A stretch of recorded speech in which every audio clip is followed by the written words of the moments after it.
The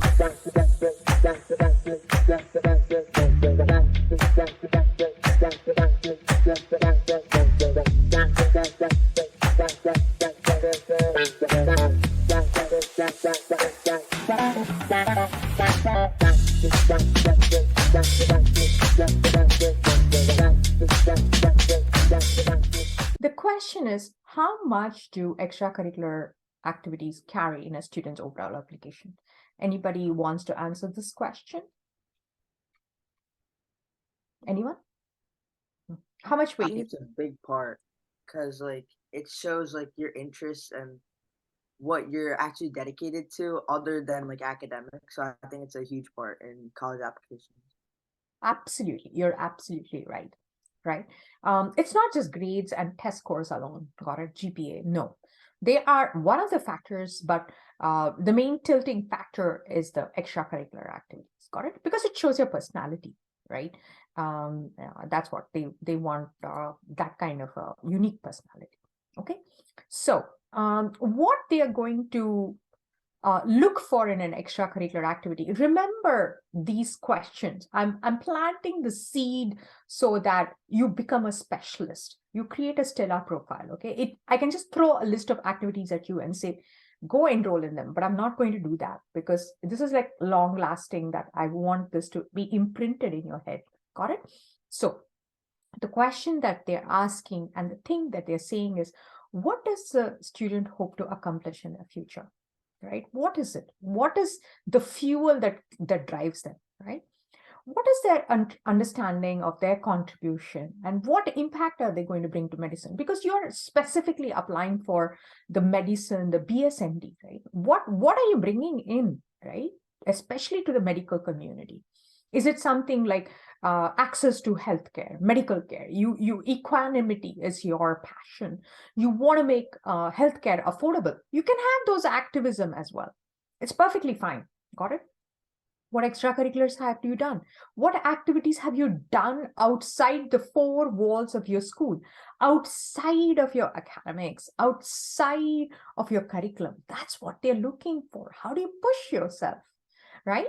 And yeah, so what is the unique mission? Does it align with what you're writing in your essays, like in your supplemental essays, like your intellectual origin story? All those kind of things need to align in that, okay? And that's what it is. Like, is it random? Like, is it scattered, or is there a theme that tethers the extracurricular activities together? Right? Are you a generalist? You're just taking on everything. Okay, I'm going to the Diwali thing. I'm going to do cans. I'm going to the shelter. All that. No, they want something that's tightly tethered, and like a well wrapped package that tells a very compelling story. Got it? So that's why it's super important. Okay. That's what it is. It's multi-year. It's not like, oh my God, I'm just going to focus on extracurricular activities in the junior year or the senior year. No, they want to see all 4 years what you've done. In your junior year, you could be just figuring it out. Got it? That's perfectly fine, right? Junior year is for that, right? So they want to see passion, they want to see creativity, they want to see commitment, and they want to see impact. Got it? The longer you are with an activity, the better it looks in your profile. Got it? So that's why it's super important. And what do you need to participate in? And I'm going to get like super focused on the medical program for the BSMD, right? Because that's what you guys are here for, right? So pre-med. I mean, when I say BSMD, it is it's pre-med as well. That is we have some safety schools, and it's not that all colleges that you're going to apply for BSMD. We only apply to 5 to 10 because it gets so exhausting, right? So number one is community service, volunteering, right? So it's like service. It's a service activity. The minimum requirement is 36 hours, but that's like the bare minimum. But please have like 10 plus hours for 4 years. That's the total number of hours that you need to accumulate. I'll share the spreadsheet and everything with you. I will look for an app. Let me just write it down. App to track volunteering.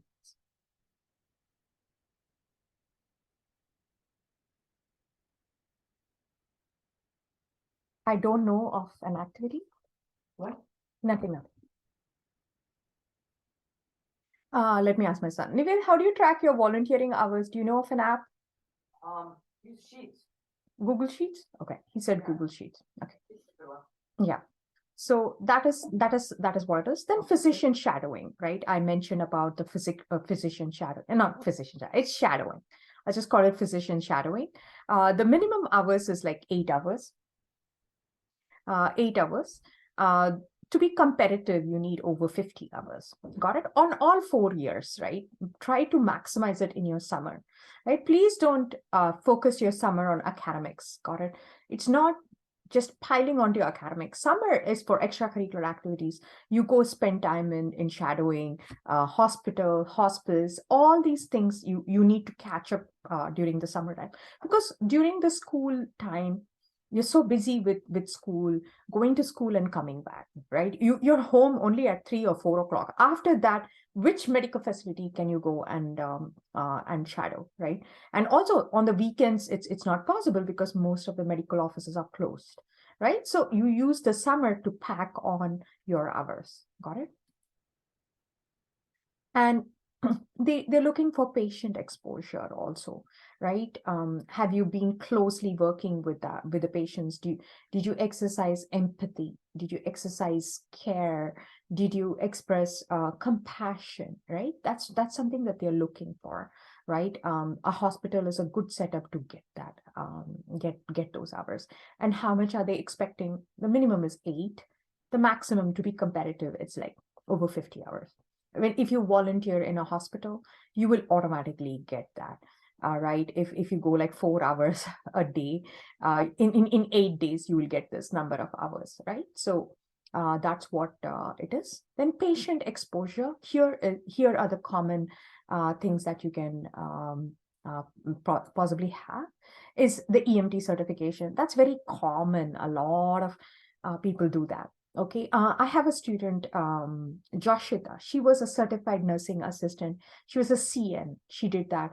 A lot of students also do this radiology or imaging, all that thing. They do the shadowing. Assisted facility like the hospice, the senior center, rehabilitation center. Another unique program, I'm going to help you find all those things, is like volunteering in a NICU. Is like the newborn intensive center unit. I want you to go call hospitals around you and find the NICU. The NICU is I keep looking out for students who've successfully gone into the BSMD.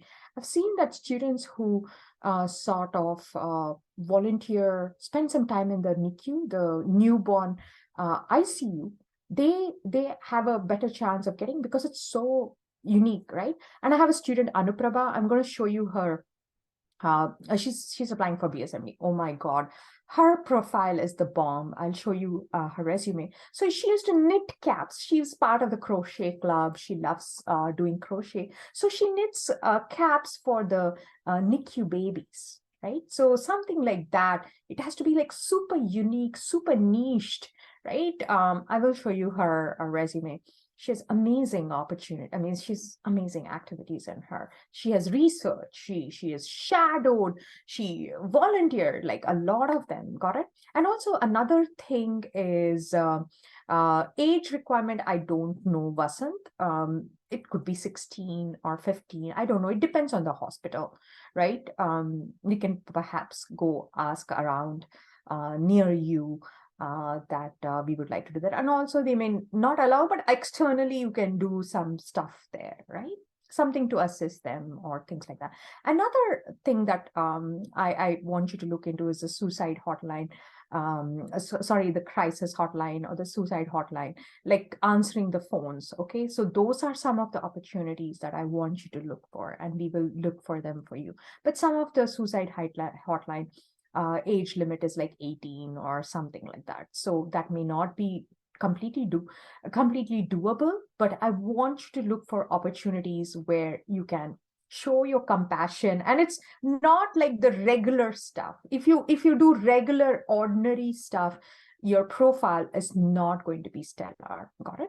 So you have to look for those kind of opportunities, which I'll help you to a certain extent as well. Okay. And then they need leadership. Got it? Leadership is something that they really look close to, because they expect doctors to take that kind of split-second decision, lead the team, lead the OR, and all those kind of things, right? So they look for either a month of activity or anything that's from 3 months or something, right? Just in the beginning of your 8th grade, it's not like you're going to go become a leader. You need to keep going to that activity again and again to rise through the ranks, right? Nothing is overnight. Please don't expect overnight success in any of the extracurricular activities. You have to put in that time and effort. Got it? And that's when you will see those results. Then research. Research is another important aspect in a BSMD program, because they want to see you having gone into a topic deeply.